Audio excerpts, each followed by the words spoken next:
9ஆம் வசனம் முதல் 15ஆம் வசனம் வரை நாம் மாறி மாறி சத்தமாக பயபக்தியோடு கூட நாம வாசிக்கலாம். கர்த்தர் யோசுவாவை நோக்கி, இன்று எகிப்தின் நிந்தையை உங்கள் மேல் இராதபடிக்கு புரட்டி போட்டேன் என்றார். அதனால் அந்த ஸ்தலம் இந்நாள் வரைக்கும் கில்கால் எனப்படுகிறது.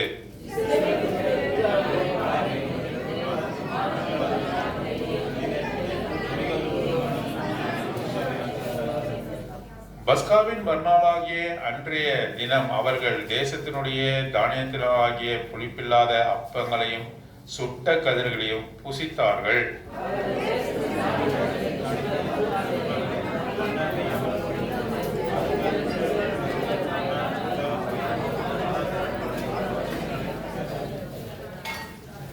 பின்னும் யோசுவா எரிகோவின் வெளியிலிருந்து தன் கண்களை ஏறெடுத்து பார்க்கும்போது, இதோ ஒருவர் அவனுக்கு எதிரே நின்றார். உருவின பட்டயம் அவர் கையில் இருந்தது. யோசுவா அவரிடத்தில் போய், நீர் எங்களை சேர்ந்தவரோ எங்கள் சத்துருக்களை சேர்ந்தவரோ என்று கேட்டான்.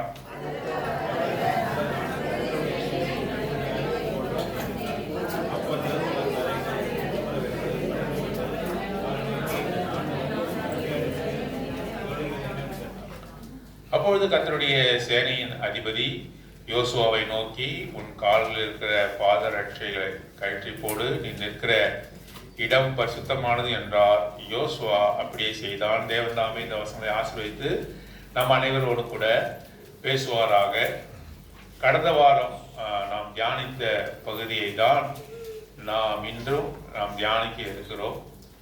ஆகவே கடந்த வாரம் நான் சொன்னேன் மொத்தம் 5 காரியங்கள் இதில் இருக்கிறது என்று சொல்லி நாம் ஆரம்பித்தோம்.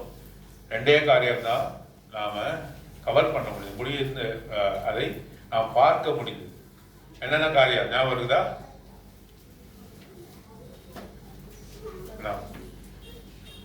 5 காரியங்கள் யோசுவாவின் புத்தகத்தில் 5 காரியங்கள், 5 things. 5 காரியத்தில் 2 காரியம் தான் பார்த்தோம். என்ன காரியம்? நன்றி செலுத்துதல். Very good sister. மெமோரியல், நன்றி செலுத்துதல். 2வதாக விருத்த சேவை. 2 காரியத்தை பார்த்தோம். நீங்க கொஞ்சம் அந்த அளவுக்கு புரிந்து கொள்ளவில்லை என்று நினைக்கிறேன். ஆகவே இதை மீள் பார்வையாக ஒரு 5 நிமிடம் பார்க்க போறோம்னா தலையை கவர்ந்து தூங்காதீங்க. இங்க பாருங்க, 5 நிமிடங்கள் பார்க்க போகிறோம். என்ன பாருங்க பார்ப்போம். ஆகவே 40 வருடங்கள் வனாந்தரத்திலே இஸ்ரவேல் ஜனங்கள் சுற்றி அலைகிறார்கள். எகிப்திலிருந்து விடுதலை செய்யப்பட்ட இந்த ஜனங்கள் 40 வருடங்கள் வனாந்தரத்திலே அவர்கள் சுற்றி அலைகிறார்கள். அவர்களுக்கு வாக்குத்தத்தம் பண்ணப்பட்ட கானான் தேசம், the promised land, கேனான், அதை தருவேன் என்று சொன்னார். அவர்களுடைய மதியினத்தினாலே, அவருடைய அதிகாரத்தினாலே, அவருடைய அவநம்பிக்கையினாலே அந்த இடத்திற்கு அவர்களாலே சீக்கிரமாக போக முடியும். They could not arrive the land of promised land Canaan because of their hopelessness, their faithlessness, because of their disobedience. They could not reach Canaan in time. Instead, they wandered in the wilderness 40 years. 40 ஆண்டுகள் அவர்கள் அந்த வனாந்தரத்திலே அவர்கள் அலைந்து திரிந்தார்கள் என்று சொல்லி பார்க்கிறோம். யோசுவாவின் புத்தகம் 5ஆம் அதிகாரத்திலே நாம் வாசிக்கும் போது they are about to enter. அவர்கள் தங்களுக்கு வாக்குத்தத்தம் பண்ணப்பட்ட கானான் தேசத்துக்கு நெருங்கினார்கள். ஒரு நதி அவர்களை குறுக்கிட்டது. அந்த நதியின் பேர் என்ன? யோர்தான் நதி பிரவாகித்து ஓடுகிறது. It is overflowing. The river Jordan is overflowing. They could not cross by themselves. They have to wait. Instead, God made the waters to heap like a stones, so that they walked on the dry land. அதாவது அங்கே வட்டாந்தரையிலே கடக்கும்படியாக கர்த்தர் உதவி செய்தார். இப்பொழுது முதலாவது வாக்குத்தத்தம் பண்ணப்பட்ட கானான் தேசத்திலே, அவர்களுடைய கனவு தேசமான கானான் தேசத்திலே, பாலும் தேனும் ஓடுகிற கானான் தேசத்திலே அவர்கள் காலடி எடுத்து வைத்து விட்டார்கள். இப்பொழுது முதலாவது என்ட்ரி பாயிண்ட், முதலாவது ஸ்டாப் எங்க என்று சொன்னால் கில்கால் என்று சொல்லக்கூடிய இந்த இடம். அதுதான் யோசுவாவின் புத்தகத்துல வாசித்தோம். கில்கால் என்று சொன்ன உடனே நமக்கு முதலாவதாக ஞாபகம் வர வேண்டியது it is a memorial point. அதாவது அது கர்த்தரை நினைவு கூறக்கூடிய இடம். கர்த்தர் நம்முடைய வாழ்க்கையில் என்னென்னலாம் செய்தார். we have to remember quite often what the Lord has done in our life. நம்முடைய வாழ்க்கையில என்னென்ன செய்தார் என்பதை நினைவு கூறிக்கொண்டே இருக்கணும். ஏன்னா இது மறதியின் பூமி, வசதியா மறக்கிறோம் இல்லையா, எல்லாவற்றையும் மறந்துடுறோம். ஆனால் தேவன் நமக்கு செய்த நன்மைகளை அடிக்கடி என்ன செய்யணும், நினைவு கூர்ந்து அவருக்கு நன்றி செலுத்துவர்களாக காணப்பட வேண்டும். ஆகவேதான் அவர் சொன்னார், யோர்தான் நதியிலிருந்து 12 கற்களை எடுத்துக்கொண்டு வந்து கில்காலிலே நாட்டுங்கள் என்று சொன்னார். யோசுவா அதை செய்தார். அப்பொழுது 12 கற்களை எப்பொழுதெல்லாம் அந்த ஜனங்கள் கில்காலிலே பார்க்கிறார்களோ கர்த்தர் அற்புதமாக நம்மை கொண்டு வந்த வழிகள், வனாந்தரத்தில் நடத்தின வழிகள், எகிப்திலிருந்து அடிமைத்தனத்தை உடைத்து எகிப்திலிருந்து கொண்டு வந்த மகத்துவமான காரியங்கள் எல்லாவற்றையும் நினைவு கூறும்படியாக அந்த கற்களை பார்க்கும் பொழுது அவர்களுக்கு ஞாபகம் வரும்படியாக கில்காலிலே நாட்டினார்கள்.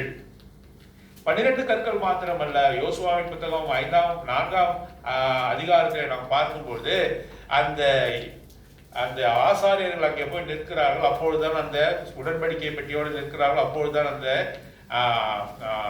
நீரானது அது கற்களை போல மாறினது. அவர்கள் நின்ற இடத்திலே கூட 12 கற்களை நடும்படியாக சொன்னார். So there were 24 stones. 12 stones were established in the river Jordan.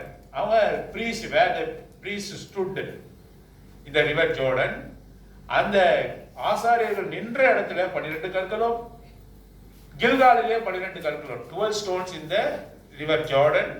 When the river Jordan were dried up, அதே போல கில்காலிலே 12 கற்கள். இந்த 12 கற்கள் they were always submerged. அது 12 கற்கள் யோர்தானிலே அந்த கற்கள்ல மட்டும் அப்படியே தெரியுமா, தெரியாது. இவர்கள் எல்லோரும் கடந்த பிறகு அது மூடினது. ஆனா இந்த 12 கற்கள், கில்காலிலே இருக்கக்கூடிய 12 கற்கள் மாத்திரம் தெரிந்தது. இதற்கு எதற்கு அடையாளமாக இருக்கிறது சொன்னா, ஞானஸ்தானத்திற்கு அடையாளமாக இருக்கிறது. ஞானஸ்தானம் என்பது என்றால் என்ன? What is meant by baptism? We died with him. அவரோடு கூட நாம் மரித்தோம். We are buried with him. நாம் அவரோடு கூட அடக்கம் செய்யப்பட்டோம். We are resurrected with him. இந்த டெத் அண்ட் பரியல் இந்த உலகத்துல நடக்குது. ஆகவே அது மறைந்து இருக்கிறது. ஆகவேதான் அந்த 12 கற்கள் எதை குறிக்கிறது? யோர்தானிலே இருந்த 12 கற்கள் எதை குறிக்கிறது என்று சொன்னால், நான் தேவாதி தேவனுக்கு ஆண்டவராக இயேசு கிறிஸ்துவுக்குள் நான் மரித்து அடக்கம் செய்யப்பட்டேன் என்பதை குறிக்கிறது. கில்காலிலே இருக்கக்கூடிய அந்த 12 கற்கள் எதை குறிக்கிறது என்று சொன்னால், அவரோடு கூட நான் உயிர் சேர்ந்திருக்கிறேன். அந்த 12 கற்கள், the stones were witness. அந்த 12 கற்கள் என்னவென்று சொன்னால், அது சாட்சியாக இருக்கிறது. நான் கர்த்தருக்கென்று உயிரோடு கூட இருக்கிறேன், ஜீவிக்கிறேன். கர்த்தர் ஜீவிக்கிறார், ஆகவே நானும் கூட ஜீவிக்கிறேன் என்பதற்கு அர்த்தமாக இருக்கிறது. பிலிப்பியர் 3ஆம் அதிகாரம் 10ஆம் வசனத்துல இந்த வார்த்தையை வாசிக்கிறோம். பிலிப்பியர் 3ஆம் அதிகாரம், பிலிப்பியர் chapter 3 verse 10 வாசிக்கிறோம். உயிர்த்தெழுதலையும் வல்லமையும் பாடுகளின் ஐக்கியத்தையும் அவருடைய மரணத்தில் கொப்பான மரணத்திற்குள்ளாகி எப்படியாயினும் நான் மரித்தோரிலிருந்து உயிரோடு எழுந்திருப்பதற்கு தகுதியாகும் படிக்கும்.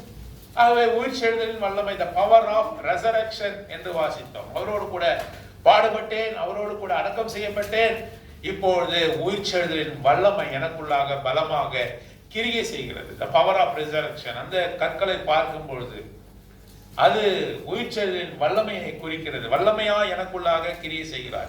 நான் மரித்து விடவில்லை, நான் அடக்கம் செய்யப்பட்டே இருக்கவில்லை, நான் அவரோடு கூட உயிர்த்தெழுந்தேன். எப்படி உயிர்த்தெழுந்தேன்? அவர் உயிர்த்தெழுந்தார், நானும் கூட உயிர்த்தெழுந்தேன். அவர் மரித்தே இருந்தானா நான் எப்படி உயிர்த்தெழ முடியுமா? நீங்க மரித்தீருங்க ஆண்டவரே, நீங்க மரித்தே இருங்க, நான் உயிரோடு இருப்பேன். இல்ல, you are also living because I lives என்று சொல்கிறார். நான் ஜீவிக்கிறபடியால் நீங்களும் ஜீவிக்கிறவர்களாக இருக்கிறீர்கள். அவர் மரித்த தேவன் அல்ல, அவர் ஜீவிக்கிற தேவன். நாம் மரித்து போனவர்களாகவே காணப்படவில்லை, ஏனென்றால் அவர் ஜீவிக்கிற தேவன், நாமும் கூட ஜீவிக்கிறோம். அது சாதாரண ஜீவியம் அல்ல, the power of resurrection என்று பிலிப்பியர் 3ஆம் அதிகாரம் 10ஆம் வசனத்திலே சொல்லப்பட்டிருக்கிறது. அதுதான் நமக்குள்ளாக கிரியை செய்கிறது.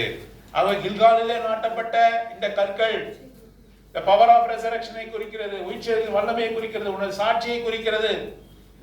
ஒரு நாள்ல நீ பாவத்திலே அக்கிரமத்திலே வாழ்ந்த உன்னை நீ தண்ணீரிலே அடக்கம் செய்யப்பட்டு இருக்கிறாய். அது அந்த யோர்தானிலே மூழ்கி போய் இருக்கிற கற்களை குறிக்கிறது என்று சொல்லி யோசுவாவின் புத்தகம் 4ஆம் அதிகாரத்தில் வாசித்தோம்.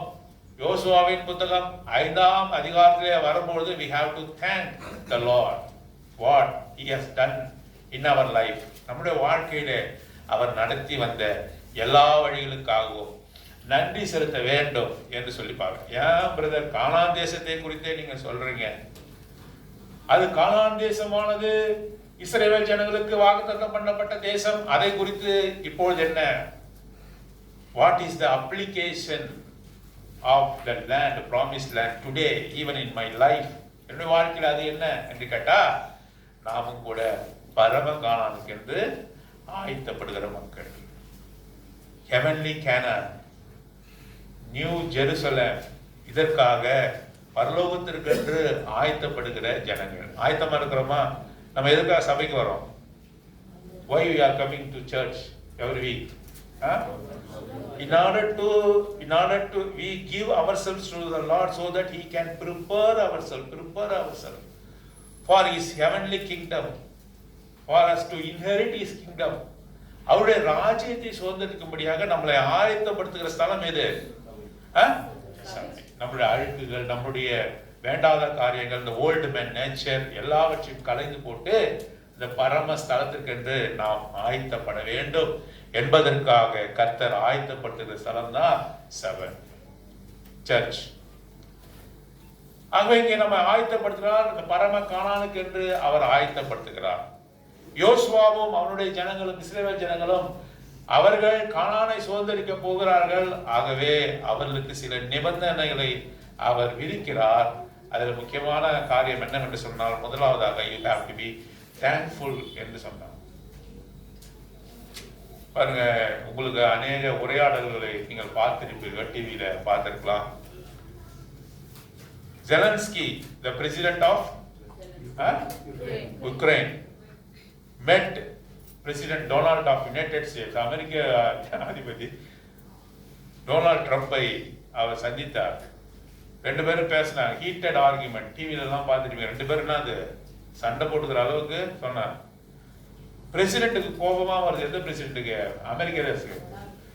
அங்க வைஸ் பிரசிடென்ட் உட்கார்ந்துருக்காரு, மற்ற அவருடைய பிரசிடென்ட்லாம் உட்காந்துருக்காங்க, அவருடைய மினிஸ்டர்ஸ்லாம் உட்காந்துருக்காங்க. அப்போ டொனால்ட் ட்ரம்ப் அந்த ஜெலன்ஸ்கியை பார்த்து என்ன தெரியுமா சொன்னாரு? நீ பிரசிடென்ட்டுக்கு தேங்க் பண்ணவே இல்லை, நீ உனக்கு அதிகமான ஆயுதங்களை வழங்கிய அமெரிக்காவுக்கு நீ தேங்க் பண்ணல, இந்த தேங்க்ஃபுல்னஸே உனக்கு இல்லைன்னு சொல்லிட்டு அநேகர் என்ன பண்ணாங்க, அங்க கோபித்து கொண்டதை நாம் பார்க்கிறோம். You are not thanking United States for the ammunition you got from us. எங்களிடத்துல இருந்து நீ பெற்றுக்கொண்ட ஆயுதங்களுக்காக நீ நன்றி செலுத்தவில்லை, எங்களோட உதவிக்காக நீ நன்றி செலுத்தவில்லை என்று சொல்லி அமெரிக்க பிரசிடென்ட் கோபித்து கொண்டதை டிவியிலாம் பார்த்தோம். பட் மனுஷனே விரும்புறான்ல, எனக்கு நீ நன்றி செலுத்தணும், நான் செய்த உதவிக்கு நீ நன்றி செலுத்தணும் என்று சொல்லி அவர்கள் கேட்டதை பார்க்கிறோம். ஆண்டவரும் கூட அப்படிதான். நாம் எவ்வளவோ பெற்றுக்கொண்டோம், ஜீவன், பலன், சுகம், எல்லாவற்றையும் பாவத்திலிருந்து விடுதலை, the deliverance from the sin, the deliverance from the transgression, எல்லாவற்றிலிருந்து விடுதலை பெற்றுக்கொண்டு ஜீவனை கொடுத்திருக்கிறார், சுகத்தை கொடுத்திருக்கிறார், பலத்தை கொடுத்திருக்கிறார். இதற்கு நன்றி அறிதல் உள்ளவர்களாக இருக்க வேண்டும். Before entering the promised land, our promised land is heaven, பரலோகம். அதுல போவதற்கு முன்பாக நீ நன்றி செலுத்துவதாக இருக்க வேண்டும். ஆகவேதான் we worship the Lord, we thank the Lord. எப்பெல்லாம் நேரம் கிடைக்குதோ அப்பெல்லாம் அவர் ஆராதிக்கிறோம். நம்ம என்ன செய்யறோம்? அவருக்கு நன்றிகளை செலுத்துகிறோம். இந்த வாழ்க்கைக்காக அவனுக்கு நம்ம நன்றிகளை செலுத்தி கொண்டிருக்கிறோம் என்று சொல்லி பார்க்கிறோம். முதலாவது காரியம், நன்றி செலுத்த வேண்டும் என்று சொல்லி அவர் விரும்புகிறார். இரண்டாவதாக, அதுதான் அந்த கற்களுக்கு அடையாளமாக இருக்கிறது, நாட்டப்பட்ட கில்காலிலே நாட்டப்பட்ட கற்களுக்கு அடையாளமாக இருக்கிறது. செகண்ட், இரண்டாவது பார்க்கும்போது you have to be circumcised, அதாவது என்னது? விருத்த சேதனம் பண்ணப்படணும். விருத்த சேதனம் என்று சொன்னால் மாமிசத்திற்குரிய காரியங்கள் எல்லாவற்றையும் முன்னெடுத்திலிருந்து நீக்க வேண்டும். நீக்க வேண்டும். மாமிசத்தின் சிந்தனை, மாமிசத்தின் பெருமை, மாமிசத்தின் காரியங்கள், the fleshly thoughts, fleshly pride, fleshly thing. What are all the things that flesh brought us before us? நமக்கு முன்பாக இந்த மாமிசமானது கொண்டு மாமிசமாக இருக்கக்கூடிய இந்த காரியம் கொண்டு வருகிற எல்லாவற்றையும் என்ன பண்ண வேண்டும்? பகிஷ்கரிக்க வேண்டும். எல்லாவற்றையும் நீ நீக்க வேண்டும். ஆகவேதான் இந்த நுனித்தோலை நீக்க வேண்டும் என்று அவர் சொல்லுகிறார். ஆபிரகாமுக்கு அங்கே எங்க கொடுத்தாரு? ஆதியாகமம் புத்தகம் 17ஆம் அதிகாரத்திலே அவர் சொல்லுகிறார். நித்திய உடன்படிக்கையாக அவர் சொல்லுகிறார். அதை ஜனங்கள் எப்பொழுதுமே கடைபிடிக்க வேண்டும் என்று சொல்லுகிறார். ஆகவே இந்த வனாந்தரத்திலே இந்த ஜனங்கள் நடக்கும் பொழுது அவர்கள் விருத்த சேதனம் பண்ணப்படும். எகிப்தில் இருக்கும் பொழுது அவர்கள் விருத்த சேதனம் பண்ணப்பட்டார்கள். வனாந்தரத்தில் நடக்கும் பொழுது அவர்கள் விருத்த சேதனம் பண்ணப்படவில்லை. ஒரே ஒரு இடத்துல பண்ணாங்க. அது கூட அரைக்குறையாக சரியான முறையிலே அது செய்யப்படவில்லை. அது எங்க என்று சொன்னால், அவர்கள் சீனாய் மலையிலே தங்கி தாபரிக்கும் பொழுது அவர்கள் ஒரு முறை விருத்த சேதனம் பண்ணப்பட்டார்கள். ஆனால் முழுமையாக என்டையர் காங்கிரிகேஷன், என்டையர் கம்யூனிட்டி எப்பொழுது அங்கே விருத்த சேதனம் பண்ணப்பட்டது என்று சொன்னால், கில்காலிலே எல்லாரையும் விருத்த சேதனம் பண்ண சொன்னார். எல்லாரையும் சுத்திகரி என்று சொன்னார். sanctify each and every one of you. எல்லாரையும் சுத்திகரி. விருத்த சேதனம் எதற்கு அடையாளமா இருக்கிறது? பிரித்தெடுத்தல் மாத்திரமல்ல, it is separated life, not only separated life. அது மாத்திரமல்ல, a covenant relationship, அது உடன்படிக்கையின் அடையாளமா இருக்கிறது. இந்த சர்க்கம்சிஷன் என்று சொல்லும்போது கடவுளுக்கும் ஆண்டவருக்கும் நமக்குமான உடன்படிக்கை. உன்னை நான் காப்பாற்றுவேன் என்ற உடன்படிக்கைக்கு அடையாளமா இருக்கு. இஸ்ரவேலின் தேவனாகிய கர்த்தர் என்று சொல்லுகிறார். எப்படி சொல்கிறார்? அவரை தன்னை அடையாளப்படுத்தும் போது சொல்கிறார், நான் இஸ்ரவேலின் தேவனாகிய கர்த்தர் என்று சொல்கிறார். இஸ்ரவேலுக்கும் அவருக்கும் ஒரு தொடர்பு இருக்கிறது. எப்படி அந்த தொடர்பு வந்தது? அக்ரிமெண்ட் இருக்கு. அந்த அக்ரிமெண்டோட அடையாளம் என்ன? அக்ரிமெண்டோட அடையாளம் என்ன என்று சொன்னால் circumcision. What is the sign of the covenant என்று சொன்னா அதுதான் சர்க்கம்சிஷன். நீ உடன்படிக்கை பண்ணலன்னு சொன்னா உனக்கும் அவருக்கும் எந்த சம்பந்தம் கிடையாது. ஆகவேதான் மோசேவே என்ன பார்த்தாரு? கொல்ல பார்த்தா, வழியிலே சந்தித்து அவனை தீர்த்து கட்ட பார்த்தாருன்னு சொல்லி போன தடவை நம்ம பார்த்தோம். ஆகவே உடன்படிக்கை வேண்டும் என்று சொல்லி நாம பார்த்தோம். ஒரு உதாரணத்தை சொல்றேன். ஐரோப்பா தேசங்கள் தெரியுமா? ஐரோப்பாவில் அநேக நாடுகள் இருக்கு. டென்மார்க்கு, பிரான்ஸ், ஜெர்மனி, இதெல்லாம் அநேக நாடுகள் இருக்கிறது. ஐரோப்பா கண்டம், continent of Europe contains many nations. பாருங்க, ஒவ்வொரு நாடும் தனக்கான ராணுவத்தை கட்டமைக்க முடியாது. ஏன்னா சிறிய தேசங்கள். தமிழ்நாடுன்னு சொன்னாங்க 2-3 நாடு தான் தமிழ்நாடு இருக்காங்க. 2-3 நாடு சேர்ந்தது தமிழ்நாடு. ஆகவே சிறிய நாடுகள் தங்களுக்கென்று ஒரு ராணுவத்தை கட்டமைக்க முடியாது. ஆகவே அவங்க என்ன பண்ணாங்க? அவர்கள் ஒரு கூட்டமைப்பை ஏற்படுத்தினார்கள். அது பேர் தான் நேட்டோ கூட்டமைப்பு. நேட்டோ என்ற கூட்டமைப்பு அப்படி என்றால் என்ன? எல்லா தேசங்களும் காசு கொடுக்கும், எல்லா தேசங்களும் கான்ட்ரிபியூட் பண்ணும். இந்த எல்லா தேசங்களையும் பாதுகாக்கும்படியாக ஒரு வல்லமையான ஒரு ராணுவம் அவங்க கிட்ட இருக்குது. அது பேர் தான் நேட்டோ என்று சொன்னால் வல்லமையான ராணுவம். தனித்தனி நாடுகளாக தங்களை பாதுகாத்துக் கொள்ள முடியாது, அதுக்கான செலவழிக்க முடியாது. ஆகவே நேட்டோவை உருவாக்கி வைத்திருக்காங்க. எந்த நாட்டுக்கு எந்த ஆபத்து வந்தாலும் உடனே அந்த நாட்டினுடைய வீரர்கள் போக மாட்டாங்க. நாட்டுக்கு வீரர்களுக்கு என்று அவர்கள் அதிகமாக செலவு பண்ண மாட்டாங்க. அந்த நேட்டோ என்று சொல்லக்கூடிய அந்த அமைப்பை சேர்ந்த ராணுவம் வந்து அவங்களை பாதுகாக்கும். உக்ரைனியா இந்த இது மாதிரி ரஷ்யா கிட்ட எப்படி ஒரு சண்டையில இருக்குது என்று சொன்னா, இந்த உக்ரைன் வந்து நேட்டோவில் இணையணும்னு சொல்லி விரும்புச்சு. ரஷ்யா சொல்லுச்சு, நீ நேட்டோவில் இணையக்கூடாது. நேட்டோவில் உக்ரைன் இணைஞ்சதுன்னா இப்ப ரஷ்யா வந்து உக்ரைன் மேல போர் எடுத்ததுன்னா யார் வரும்? உடனே இறங்குவாங்க. உங்களுக்கு நல்லா புரியுதுன்னு நினைக்கிறேன். தனித்து உக்ரைன் போரிட வேண்டிய அவசியம் இல்லை. அவனுக்காக ஒரு ராணுவ கூட்டமைப்பே இறங்கி வரும்.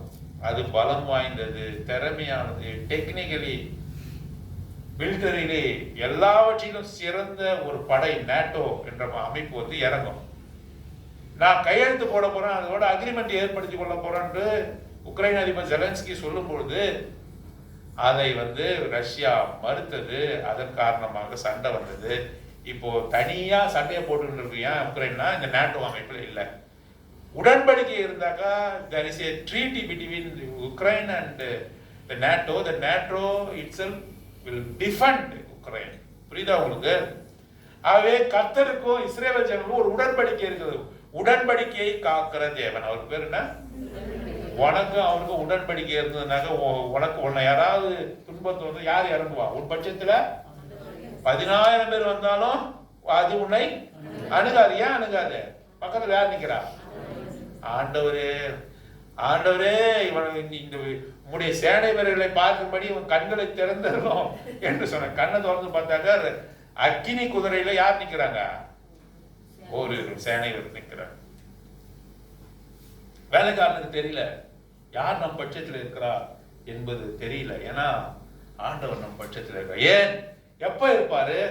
கவனன்ட் கவனன்ட் உடன்படிக்கை உடன்படிக்கை உடன்படிக்கை முக்கியம். Circumcision represent the covenant. ஆகவே அவர்கள் ஏற்படுத்தி இருந்தார்கள். இப்பொழுது கில்காலிலே வந்த பிறகு சொல்கிறார், நீ திரும்பவுமாக உடன்படிக்கையை ஏற்படுத்து என்று சொல்கிறார். அது லீகலா ஒரு டெக்னிக்கல் வேர்டு ராட்டிபிகேஷன் என்று சொல்லுவார்கள். அப்படி என்றால் ஒரு அக்ரிமெண்ட்டை ஏற்படுத்தினாலும் கூட அதை திரும்பவும் புத்துயிர் கொடுக்கணும். பின்னாடி வரவங்க இதை நான் ஒத்துக்கொண்டு இருக்கிறேன் என்று சொல்லணும். ஆகவே ராட்டிபிகேஷன் என்று சொல்லுவதமாக அந்த ரினியூவல் பண்ணணும். பாருங்க, நம்ம ஆதார் கார்டுலாம் வாங்குறோம். நம்ம ஆதார் கார்டு வாங்கிட்டு கம்முன்னு உட்காந்துருந்தாக்கா அது செல்லுபடி ஆகுமா? இப்பெல்லாம் ஆதார் கார்டு வாங்கினா வருஷத்துக்கு ஒரு தடவை என்ன பண்ணா? ரினியூவல் பண்ண. நான் ஆதார் கார்டு வச்சுக்கிறேங்க செல்லா.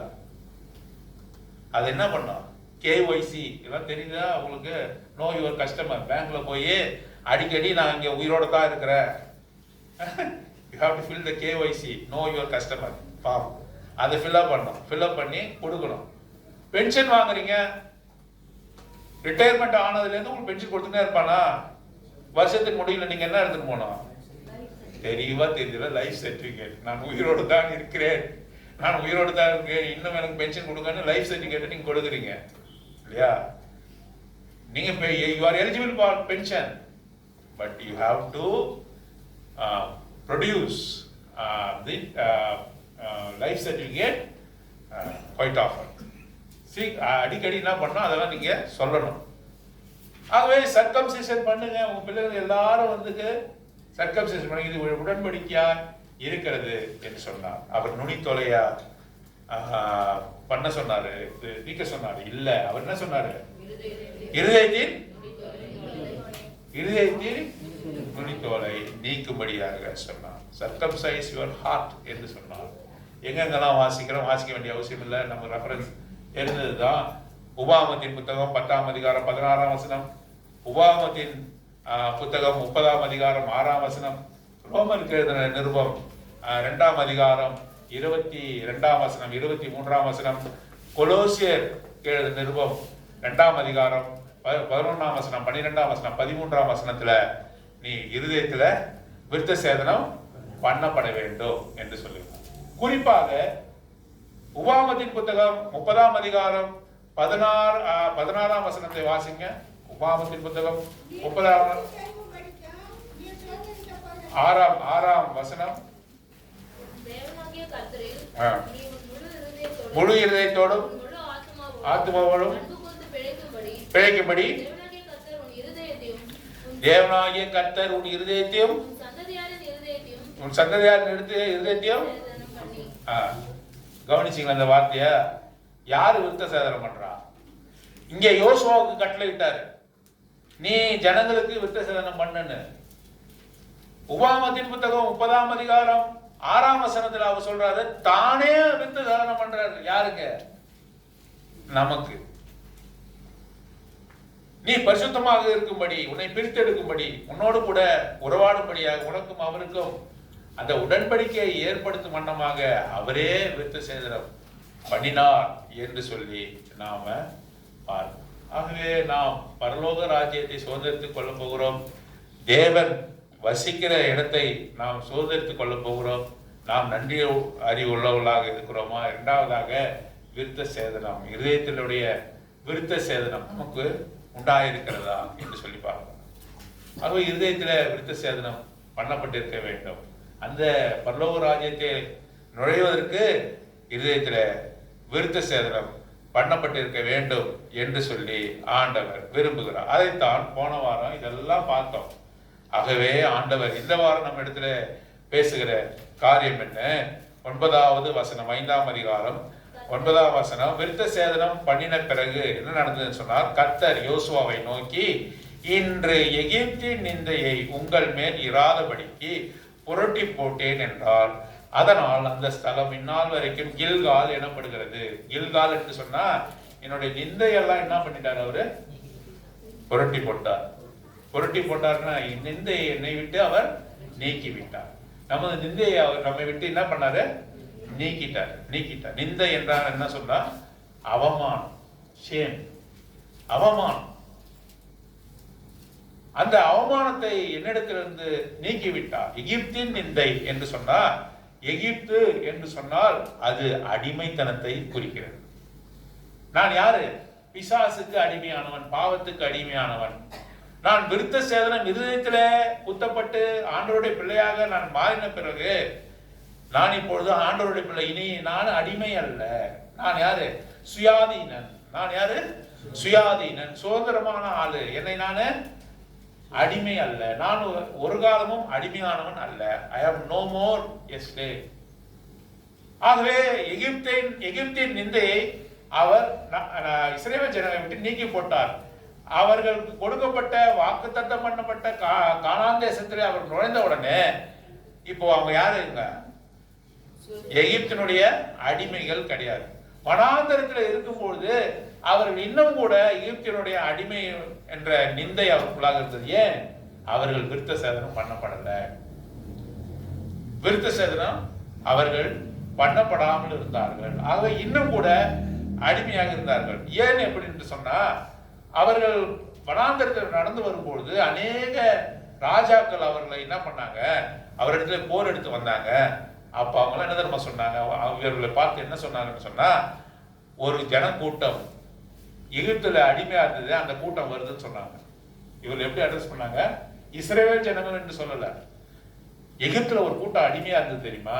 அந்த அடிமை கூட்டம் வருதுன்னு சொன்னாங்க. அடிமை கூட்டம் வருதுன்னு சொன்னாங்க. அப்படி கடந்து வரும்பொழுது ஒரு நாட்டினுடைய போகணும்னு சொன்னா அந்த நாட்டுல பர்மிஷன் கேட்கிறாங்க. இவர்கள் நாடோடி தேசாந்திரிகள், நாடற்றவர்கள். அவர்களுக்கென்ற ஒரு சொந்த வீடோ நாடோ கிடையாது. They are refuge. நாடற்றவர். நாடவர்களுக்கு யாரும் மதிப்பாங்களா? மதிக்க மாட்டாங்க. வீடு இருந்தாவே இந்த காலத்துல என்ன பண்ண மாட்டாங்க, மதிக்க மாட்டாங்க. பொண்ணு கொடுக்க வந்தா என்ன கேட்கறாங்க? முதல்ல வீடு இருக்குதா மாப்பிள்ளைக்குன்னு கேட்கறாங்க. வீடு இருக்குதா, வேலை இருக்குதா கேட்கறாங்க. பர்மனன்ட் அட்ரஸ் இருக்குதா? இல்லைங்க, வாடகை வீட்டுல சம்பாதிச்சு வீடை கட்டுப்பா, உனக்கு பொண்ணு கொடுக்குறோன்றாங்க. ஏன்? உன்னுடைய பர்மனன்ட் அட்ரஸ் இல்ல. இந்த உலகம் அப்படி நினைக்குது. அதே போலதான் நாடற்றவர்கள், அவர்களுக்கு என்று ஒரு நாடு தேசம் இல்லை. தேசாந்திரிகளாக புறப்பட்டு வருகிறார்கள். உனக்கு வாக்குத்தத்தம் பண்ண தேசத்துக்கு போ என்று சொன்னால் அவர்களை அடிமைகள் என்று தான் அழைத்தார்கள். கர்த்தருடைய பார்வையிலே அவர்கள் விருத்த சேதனம் பண்ணப்படாதவர்களாக காணப்பட்டார்கள். நிந்தைகளை சுமந்தார்கள். அவர்களுடைய கர்ஸ், அவர்களுக்கு அவமானத்தை அவர்கள் சுமந்தவர்களாக 40 வருடங்கள் கஷ்டப்பட்டார்கள். இப்போது கில்காலிலே வந்து கர்த்தருக்கு நன்றியை செலுத்தி அவர்கள் விருத்த சேதனத்துக்குள்ளாக போன பொழுது இப்பொழுது கர்த்தர் என்ன செஞ்சாங்க? அவருடைய நிந்தை என்ன பண்ணாரு? rolled away their shame. அவருடைய நிந்தையை வந்து அவர்களை விட்டு நீக்கினார் என்று சொல்லிப்பார். எவ்வளவு பெரிய ஆனந்தமான விஷயம். கில்கால் என்று சொன்ன உடனே நமக்கு ஞாபகம் வர வேண்டிய 3வது காரியம், நிந்தையை என்னிடத்திலிருந்து நீக்கினார். We are no more slaves. நாம் அடிமை அல்ல. We are no more strangers. நாம் வந்து புறஜாதியார் அல்ல, தேசாந்திரிகள் அல்ல, நாடற்றவர்கள் அல்ல. எனக்கென்று ஒரு தேசம் இருக்கிறது. அவர் காலை வைத்தாங்க, அந்த தேசம் அவர்களுக்கு கொடுத்தார். அவளுக்கு இப்பொழுது ஒரு தேசம் இருக்கிறது.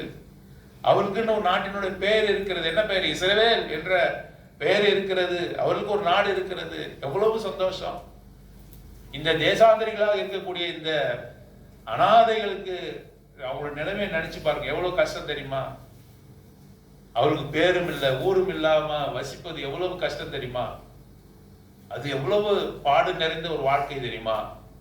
ஆனாலும் கூட ஆண்டவர் அவர்களுக்கு கிருபையாக தேசத்தை கொடுத்தார். அவருடைய சந்தோஷம் ஆனந்த சந்தோஷமாக இங்கே அவர்கள் காணப்படும். நமக்கு கூட தகப்பனற்றவர்களாக அனாதைகளாக நாம் காணப்பட்டோம். பாவத்தின் நிமித்தமாக அவரோடு கூட உறவு இல்லை,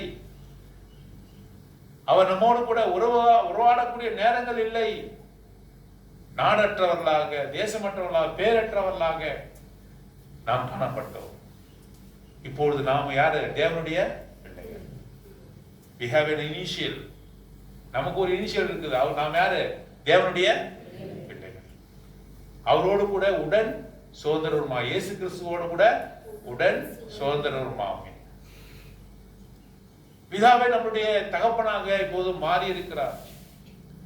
பாருங்க, ஓல்டு டெஸ்ட்மென்ட்ல, பழைய ஏற்பாடுல ஆண்டவர் எப்பொழுதும் கூப்பிடும் போது எல்லோருமே எப்படி கூப்பிடுறாங்க? பிதாவே பிதாவே என்று கூப்பிடாம என்ன கூப்பிடுறாங்க? தேவனே என்றுதான் கூப்பிடுறாங்க. ஆனா புதிய ஏற்பாடுல நம்ம எப்படி கூப்பிடுறோம் ஆண்டவரை? ஆண்டவரே என்று அதிகமா கூப்பிடுறத விட நம்ம எப்படி கூப்பிடுறோம்? அப்பா பிதாவே என்று கூப்பிடக்கூடிய ஆண்டவராக இயேசு கிறிஸ்து சிலுவையிலே மரித்து அவர் பரமேறுவதற்கு முன்பாக ஒரு வார்த்தை இருக்கிறது. வாசிக்க வேண்டிய நேரம் இல்லை. ஒரு வார்த்தை இருக்கிறது. அவர் சொல்றாரு, சிலுவையிலே தன்னை பலி கொடுத்த பிறகு அவர் சொல்கிற வார்த்தை என்ன தெரியுமா? சீஷர்களை பார்த்து, அதுக்கு முன்பாக சொல்ற வார்த்தை அவர் என்ன தெரியுமா சொல்லுவார்? எப்பவுமே சீஷரை பார்த்து, என் பிதாவின் வீட்டில் அநேக வாசஸ்தலங்கள் உண்டு, உங்களுக்கு அறியாத போஜனத்தை என் பிதா வைத்திருக்கிறார். என் பிதா என் பிதா என் பிதா என் பிதா என்று அவர் சொல்லிக்கொண்டே இருப்பார். அப்ப சீஷர்கள் கேட்பாங்க, உங்க பிதாவை காட்டுங்க, யார் அவரு கேட்டாங்க.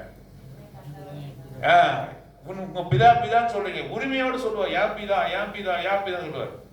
சிலுவையில மரித்த பிறகு அவர் சொன்னது என்ன நம்ம சொன்னாரு? என் பிதாவின் இடத்திற்கும் உங்கள் பிதாவின் இடத்திற்கும் நான் இப்பொழுது ஏறி போகிறேன். எவ்வளவு ஆனந்தமான வார்த்தை!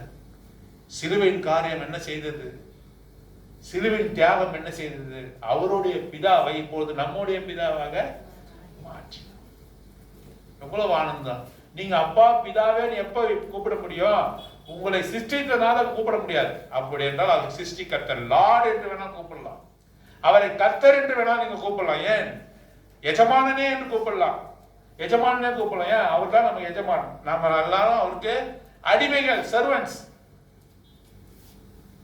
லார்ட்ஷிப் என்று கூப்பிடலாம், கர்த்தரே என்று கூப்பிடலாம், சிருஷ்டி கர்த்தரே என்று கூப்பிடலாம். பிதாவே கூப்பிட முடியுமா? கூப்பிட முடியாது. until and unless he allows it to be called. அவர் என்னை கூப்பிடும்படியாக நமக்கு உத்தரவு கொடுத்தாதான் கூப்பிட முடியும். அவர் என்ன சொல்றாரு? நீங்க வெளியில போறோமா, பிதாவே தகப்பனே அப்படின்னு கூப்பிட்டாருன்னா என்ன பண்ணுவான்? யாரா அவனுக்கு தகப்பன் என்ன பண்ணுவான்? அடிக்க வருவான். அவரு உத்தரவு கொடுக்கிறார் தன்னை கூப்பிடும்படியாகனாக்க நாம இப்ப என்ன பண்ணலாம்? கூப்பிட முடியும். பிதாவே என்று கூப்பிடக்கூடிய புத்திர ஸ்வீகாரத்தின் ஆவியை நமக்கு கொடுத்துரு. இப்ப நம்ம எப்படி கூப்பிடுறோம்? கர்த்தரே என்பது மாத்திரமல்ல, எஜமானனே என்று மாத்திரமல்ல, எல்லாவற்றையும் மேலாக அப்பா என்று நம்ம கூப்பிடும்படியாக கர்த்தர் கொடுத்திருக்கிற காரியத்தை நாம் இங்கே பார்க்கிறோம். நிந்தையெல்லாம் நீக்கிட்டார். இப்பொழுது எனக்கு ஊர் இருக்குது, பேர் இருக்குது, எனக்கு தகப்பன் இருக்கிறார், எனக்கு இன்னும் ஒரு வீடு இருக்குது, நான் போக போற ஸ்தலம் எங்கன்னு தெரியும், நான் எங்கேயோ புறப்பட்டு எங்கேயோ போகிறது கிடையாது, நான் எங்க போவேன். I know my destination, I know my father's name, I know my fathers house, I know my fathers inheritance also. அவருடைய சுதந்திர விதிகள் எல்லாம் எனக்கு தெரியும். ஏன்? என் நிந்தையெல்லாம் நீக்கிட்டார். அடிமை இல்ல, நான் சுயாதீனன். ஈர்த்தினுடைய நிந்தையை அவரை விட்டு நீக்கினார். எப்பொழுது? அவர்கள் கீழ்ப்படியும் பொழுது, அவர்கள் நன்றி செலுத்தும் பொழுது எகிப்தின் நிந்தையை அவர் நீக்கினார் என்று சொல்லி பார்க்கிறோம். பாருங்க, அது மாத்திரமல்ல, 10ஆம் வசனத்துல வாசிக்கிறோம், இஸ்ரவேல் புத்திரர் கில்காலிலே பாளையம் இறங்கியிருந்து மாதத்தின் 14ஆம் தேதியில் 5 நேரத்தில் எரிகோவின் சமமான வெளியிலே பஸ்காவை ஆசரித்தார்கள். பஸ்காவை ஆசரிக்கும்படியாக, பஸ்காவை கொண்டாடும்படியாக பாக்கியத்தை அவர் கொடுத்தார். தமிழுடைய முதல் மாசம் என்ன பேர்? என்ன? சித்திரை. ஆங்கில வருடப்பிறப்பின் முதல் மாசம் என்ன? யூத காலண்டர், ஜூவிஷ் காலண்டருடைய முதல் மாதம் பேர் யாரும் தெரியுமா? ஆபீப் மாதம் கிடையாது, நிசன் என்று சொல்லக்கூடிய மாதம். நிசன் என்று சொல்லக்கூடிய மாதம், the first month of Jewish calendar. இந்த நிசன் என்று சொல்லக்கூடிய இந்த மாதத்தினுடைய 10ஆம் தேதியில தான் கில்கால்ல கால் வைக்கிறாங்க. எங்க? 10ஆம் தேதி தான் மாதத்தினுடைய முதல் மாதம் நிசன். அந்த மாதத்தினுடைய 10ஆம் தேதி தான் they entered கில்கால். கில்கால்ல வராங்க.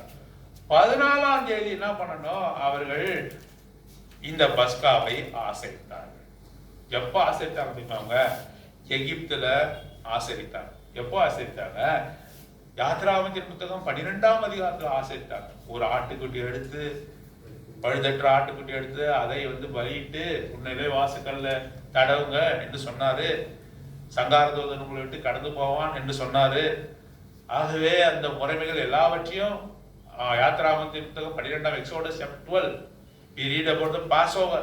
First Passover they celebrated. Only once they celebrated in the wilderness. இந்த 40 வருடங்கள் அவர்கள் வனாந்தரத்திலே போகும்போது ஒரே ஒரு தான் அவங்க என்ன பண்ணாங்க? இந்த பஸ்காவை ஆசரித்தார். எங்கன்னு சொன்னாங்க, அவர்கள் ஒரு தடவை வித்து சேதனம் பண்ணப்பட்டார்கள். எங்கே? Mount Sinai. சீனாய் மலையின் அடிவாரத்திலே அவர்கள் இந்த வித்து சேதனம் பண்ணப்பட்டார்கள் ஒரு முறை 40 வருடத்துல. அப்ப அவங்க என்ன பண்ணாங்க? இந்த பஸ்காவை ஆசரித்தார்கள். அதோட அந்த 40 வருடம் கழிச்சு இப்பதான் அந்த பெரும் வாக்கியத்தை ஆண்டவர் அவர் கொடுத்தார், பஸ்காவை ஆசரித்தார்கள் என்று சொல்லிப்பாங்க. பஸ்காவின் ஆட்டுக்குட்டி யாரு? ஆண்டவராகிய நமக்காக அவர் பலி செலுத்தப்பட்டார் என்பதை குறிக்கும் வண்ணமாக அவர்கள் பஸ்காவை அங்கே மிக சந்தோஷத்தோடு கூட அவர்கள் ஆசரித்தார். அவருடைய காரியங்கள்லாம், ஆண்டவருக்கு கட்டளையிட்ட காரியங்கள்லாம் எல்லாவற்றையும் சரியா செய்து முடித்தாங்க. When they finished all the ordinance of the Lord, then only they can enter into the promised land. ஆண்டவர் உனக்கு கொடுத்த கட்டளைகளையும் ஆண்டவர் உனக்கு கொடுத்த நியமங்களை நீ செய்து முடிக்காம நான் பரலோகத்துக்கு போவேன்னு சொன்னா உன்னை நீயே ஏமாற்றிக் கொள்கிறாய் என்று அர்த்தம். ஆண்டவர் கொடுத்த நியமங்களை நிறைவேற்றி முடிக்க வேண்டும். அதற்கு ஆண்டவர் உடனே என்ன செய்யறாரு? உத்வேகப்படுத்துகிறார். முதல்ல நன்றி செலுத்தினாங்க, ரெண்டாவது என்ன செய்யறார்கள்? பாதி பேர் தூங்குறீங்க. ரெண்டாவது என்ன பண்ணாங்க? விருத்த சேதனம் பண்ணப்பட்டார். மூன்றாவது காரியம் என்ன? நிந்தையே அவர்களை விட்டு உரட்டி போட்டார். அவர்கள் இனிமேலும் யாரும் கிடையாது, அவங்க அடிமைகள் கிடையாது. அவர்கள் யார்? அவர்கள் சுயாதீனம் உள்ளவர்கள். they are free people என்ற அர்த்தம். அவர்கள் சுயாதீனம் உள்ளவர்கள், அவர்களாகவே முடிவெடுக்க முடியும் என்ற நிலைமைக்குள்ளாக வருகிற. யாருக்கு அவங்க அடிமை அல்ல. அவருடைய தகப்பன் பிதாவாகிய தேவனானவர், கர்த்தாதி கர்த்தர் அவருடைய தகப்பனாக மாறி போனார். அவருக்கு ஒரு தேசம் இப்பொழுது கிடைத்து விட்டது என்று சொல்லி பார்க்கிறோம். அங்கே அதுக்கு அடுத்த காரியத்தை என்ன பார்க்கிறோம்? பஸ்காவை ஆசரிக்கும்படியான பெரும் பாக்கியத்தை அவருக்கு கொடுத்தார். அவர்கள் 40 வருடங்களாக அவர்கள் ஆசரிக்கவில்லை, அலைஞ்சிட்டு இருந்தார்கள். இப்பொழுது பஸ்காவை ஆசரிக்கும்படியாக கொடுத்தார். நீ மனம் ஆண்டவருக்கு ஒப்பு கொடுத்தார், அவரோடு கூட உடன்படிக்கைக்குள்ளாக வந்தார். இப்பொழுது இந்த ஆண்டவருடைய பந்தியிலே பங்கு பெறும் பாக்கியத்தை யார் கொடுத்திருக்கா? நமக்கு கொடுத்துருக்கார். இதை துணிக்கரமா கை வைக்க முடியுமா? ஏன் முடியாது? ஏன் முடியாது? வைக்கப்பட்டிருக்கிறது கையை தூக்கினா கொடுக்குறாங்க, பெற்றுக்கொண்டு போக முடியுமா? முடியாது. அவர் இஷ்டப்பட்டதான் நமக்கு கொடுப்பார். 1 கொரிந்தியர் 11ஆம் அதிகாரம் 1ஆம் வசனத்திலே அப்போஸ்தலன் பவுல் என்ன சொல்றாரு? நான் கர்த்தரிடத்திலிருந்து பெற்றுக்கொண்டதான், நான் உண்டாக்குனதில்லை. அப்போஸ்தலன் பவுல் சொல்றாரு, நான் உண்டாக்குனதில்ல, எந்த சபையும் உண்டாக்குனதில்ல. இந்த காரியத்தை இந்த பந்தியை நான் கர்த்தரிடத்திலே பெற்றுக்கொண்டேன், அதை உங்களுக்கு கொடுக்கிறேன். அவரிடத்திலே பெற்றுக்கொண்டதுதான் கொடுக்க முடியும். நீ நினைச்சா பங்கு பெற முடியாது. நீ அப்படி துணிகரமா பங்கு பெற்றனால என்ன நடக்கும்னு 1 கொரிந்தியர் 11ஆம் அதிகாரத்தில் எழுதி அநேகர் என்ன பண்ணாங்க? வியாதிப்பட்டு மரணத்துக்கு ஏதுவாக போய்விடுவார்கள். வாய்ஸ்டத்தில் பங்கு பெற்று போக முடியாது. கர்த்தரே இதை உனக்கு அனுமதிக்கிறார். அவருடைய விருப்பத்தின்படி நீ தான் பங்கு பெற முடியும். அவருடைய விருப்பம் என்ன? உன்னுடைய பாவங்களை, உன் அக்கிரமங்களை, உனது கீழ்ப்படியாமை எல்லாவற்றையும் ஆண்டவரிடத்திலே மன்னிப்பு கேட்டு பரிசுத்த கைகளோடு தான் பங்கு பெறணும். அப்படி இல்லை என்று சொன்னால் உனக்கு வியாதி வரும், நீ மரணித்து போவாய் என்று அங்கே சொல்லப்பட்டிருக்கிறது. இது அப்போஸ்தலன் பவுல் உண்டு பண்ணின பந்தி அல்ல, இது நான் கர்த்தரிடத்திலிருந்து பெற்றுக்கொண்டேன், கர்த்தரே இதை இன்ஸ்டிடியூட் பண்ணி இருக்கிறார் என்று சொல்லி. இது தனிப்பட்ட பிலதெல்பியாவினுடைய பந்தி அல்ல, ஜெகோசம்மாவினுடைய பந்தி அல்ல, எப்ரோன் மினிஸ்ட்ரியோட பந்தி அல்ல, இது கர்த்தருடைய பந்தி. ஆகவேதான் நீங்க கை தூக்குற யாருக்குமே இதை கொடுக்கிறோம். ஏன்னா நாங்க உங்களை சோதிக்க முடியாது, நீங்க உங்களே நீங்க சோதித்தது பங்கு பெறணும். இஸ்ரவேல் ஜனங்களுக்கு இப்பேற்பட்ட ஒரு பந்தியை கொடுத்தார். பஸ்கா ஆட்டுக்குட்டியாக ஆண்டவர் மரித்தார். ஆகவே அவர்களுடைய நிந்தையெல்லாம் நீக்கினார். சந்தோஷமாக ஆனந்தமாக அவர்கள் அந்த சமனான வெளியிலே அவர்கள் கொண்டாடினார்கள் என்று சொல்லிப்பாங்க. அந்தி சமயத்துல அதான் கற்பனை பண்ணி பார்த்துருக்கீங்களா? அவர்கள் கூடாரங்களை அமைத்து சந்தோஷமாக ஆனந்தமாக அவர்கள் கொண்டாடினார், பஸ்காவை கொண்டாடினார். அவரே அவர்களுக்கு பஸ்கா பலியாக மாறி இஸ்ரவேல் ஜனங்களுக்கு தன்னை ஒப்பு கொடுத்தார் என்பதை நாம் பார்க்கிறோம். பரம கானானை சுதந்திரிக்க போகிற நாமும் கூட அவர் நமக்கு ஒப்பு கொடு. ஆகவே தானே இதுல பங்கு பெறணும். இதெல்லாம் பங்கு பெறலன்னாக்கா என்னிடத்தில் அவனுக்கு என்ன இல்ல, இதுல பங்கு பெறல, துணிக்கரமா இருக்கிறான், இதுல பங்கு பெற மாட்டேன் என்று சொல்லி இனி இருமாப்பா இருக்கிறான், என்னை நான் மன்னிப்பு கேட்க மாட்டேன், யாரிடத்தில் நான் மன்னிப்பு கேட்க மாட்டேன் என்று இருமாப்பு இதயம் உள்ளவனாக, வணங்கா கழுத்து உள்ளவனாக அவன் போகிறான் என்று சொன்னார். இதுல பங்கு பெறவில்லை என்று சொன்னால் அவனுக்கு என்னிடத்துல பங்கு இல்லை என்று சொன்னார். அப்படி என்றால் நீ பரலோகத்துக்கு ஒரு நாளும் போக முடியாது. Without celebrating the Passover, you cannot enter into the promised land. தேவன் உனக்கு வாக்குத்தத்தம் பண்ணப்பட்ட பரலோகத்துக்குள்ளாக போக முடியாது. எப்போ போக முடியாது? நீ அவர் உனக்கு தயவாய் உனக்கு அன்பாய் கொடுக்கிற இந்த பந்தியில பங்கு பெறாம நீ ஒரு காலமும் கர்த்தர் இருக்கிற இடத்துக்கு போகவே முடியாது. இதுல பங்கு பெற்றால்தான் உன்னுடைய பாவங்களையும் அக்கிரமங்களையும் அநியாயங்களையும் கீழ்ப்படியாத தன்மையும் மற்ற காரியங்களும் அறிக்கை செய்து பங்கு பெற்றாதான் கர்த்தரிடத்துல போக முடியும். ஆகவேதான் they celebrated freely, they celebrated joyfully the plains of Jericho. எரிகோவினுடைய சமனான வெளியிலே அவர்கள் ஆனந்தமாக ஒரு அந்தி சமயத்திலே அவர்கள் கொண்டாடினார்கள் என்று சொல்லி யோசுவாவின் புத்தகம் 5ஆம் அதிகாரத்துல நாம வாசிக்கிறோம். பாருங்க, பஸ்கா என்னைக்கு ஆசிரித்தாங்க? மாசத்தின் பேர் என்ன? நிசான் மாசம். நிசான் காரன் நினைச்சுக்கீங்க. நிசான் மாதம் 14ஆம் தேதி. 10ஆம் தேதி எங்க வந்தாங்க? கில்கால் என்டர் பண்ணாங்க. 14ஆம் தேதி அவர்கள் அதை கொண்டாடினார்கள். 15ஆம் தேதியிலிருந்து 7 நாள், 14ஆம் தேதி கொண்டாடினாங்க. 15ஆம் தேதியிலிருந்து 7 நாள் அவர்கள் புளிப்பில்லாத அப்ப பண்டிகை, the feast of unleavened bread, புளிப்பில்லாத அப்ப பண்டிகை அவர்கள் கொண்டாடினார்கள் என்று சொல்லி பார்க்கிறோம். ஆகவேதான் இங்கே நம்ம பஸ்காவின் மறுநாள் ஆகிய அன்றைய தினம் அவர்கள் தேசத்தினுடைய தானியத்தில் ஆகிய புளிப்பில்லாத அப்பங்களையும் சுட்ட கதிர்களையும் புசித்தார்கள். அன்னைக்கு மறுநாள் என்ன பண்ணாங்க? அந்த லேண்டோட ப்ரொடியூஸ் ஃப்ரம் த லேண்ட், அவருக்கு வாக்குத்தத்தம் பண்ணப்பட்ட அந்த நிலத்திலிருந்து அங்கே இருந்த தானிய மணிகளை பிரித்தார்கள், கொய்தார்கள், அதுல அடைகளை சுட்டார்கள், அவர்கள் சாப்பிட்டு மகிழ்ந்தார்கள். அதுல அவர்கள் புளிப்பில்லாத அப்பத்தை அவர்கள் சுட்டார்கள் என்று சொல்லி நாம் இங்க பார்க்கிறோம்.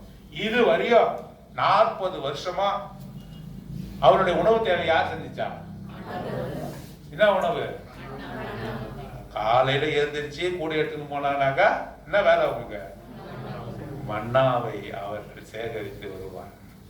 பனித்துளி போல இருக்கிற மன்னாவை சேகரித்து அதை இடிக்கலாம், உரைக்கலாம், என்ன வேணா செய்யலாம். மாவா கரைத்து தோசை சொல்லலாம், மாவா பசங்க சப்பாத்தி சொல்லலாம், கேக்கு மாதிரி செய்யலாம், பல்வேறு விதமான ரெசிபியால செய்யலாம். அதை இடிக்கலாமா, அதை பிசையலாமா, என்னென்னமோ செய்யலாமா. மண்ணாவை தேனு மாதிரி இருக்குமா.